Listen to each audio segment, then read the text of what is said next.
नहीं, आप खुद सोचे ना, एक तरफ उस घर में एक इंसान फोत हुआ होता है, घर वाले उस दर्द से गुजर रहे होते हैं, और दूसरी तरफ लोग उन्हें मजबूर करते हैं कर्ज लेने पर, मांगने पर, ये कहकर के 10वें का खत्म दिलाना तो जरूरी है ना, ये तो फर्ज है, कुछ भी करके बेशक कुछ बेचो, किसी से मांगो, लेकिन ये तो तुम्हें करना ही होगा, इसके बगैर तुम्हारा जो भी रिश्ता फोत हुआ है उसकी बख्शिश नहीं होगी।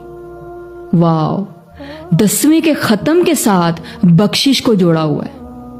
कुछ खुदा का खौफ करें, जब दीन आपको आसानी दे रहा है, अल्लाह और अल्लाह के रसूल सल्लल्लाहु अलैहि वसल्लम ने आपको आसान दीन दिया है, तो फिर आप कौन होते हैं लोगों के लिए मुश्किल बनाने वाले, लोगों पर बोझ डालने वाले। खुदारा अल्लाह से डर जाएं और लोगों को सही तालीमात के मुताबिक आगाह किया करें।